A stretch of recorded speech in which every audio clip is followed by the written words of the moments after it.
माता दुर्गा और लाल चुनरी की कथा।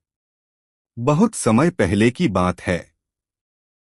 हिमालय की घाटी के बीच बसे एक गांव में सुमित्रा नाम की महिला रहती थी। सुमित्रा बड़ी श्रद्धालु थी और हर पर्वत त्योहार पर माता दुर्गा की आराधना करती थी। उसका विश्वास था कि मां शक्ति ही जीवन की रक्षा करती हैं और सौभाग्य प्रदान करती हैं। एक बार गांव में भयंकर विपत्ति आ गई।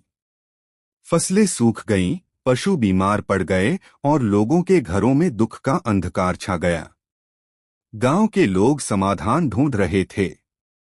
तब सुमित्रा ने सबको समझाया, हमें मां दुर्गा की शरण में जाना चाहिए।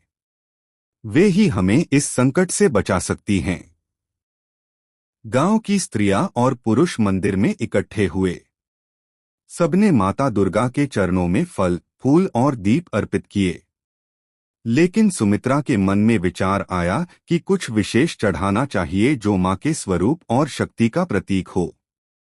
उसने अपनी लाल चुनरी उतारी और माता के चरणों में अर्पित कर दी। चुनरी स्त्री के सौभाग्य, मर्यादा और प्रेम का प्रतीक होती है। उसका लाल रंग ऊर्जा, विजय और शक्ति का प्रतिनिधि है। जैसे ही चुनरी माता की प्रतिमा पर चढ़ाई गई, पूरा मंदिर प्रकाश से जगमगा उठा। मां दुर्गा ने प्रकट होकर कहा, बेटी सुमित्रा, तुमने अपने सबसे प्रिय आभूषण और सौभाग्य के प्रतीक को त्याग कर मुझे समर्पित किया है।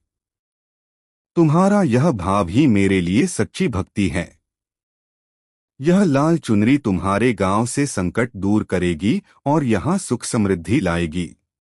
इतना कहते ही बादलों की गड़गड़ाहट हुई, वर्षा आरंभ हो गई और खेत हरे भरे हो गए।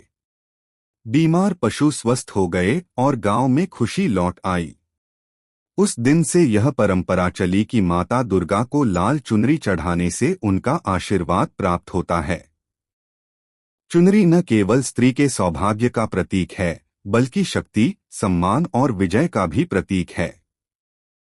इसी कारण आज भी भक्तजन माता दुर्गा को लाल चुनरी अर्पित करते हैं और सुख समृद्धि की कामना करते हैं।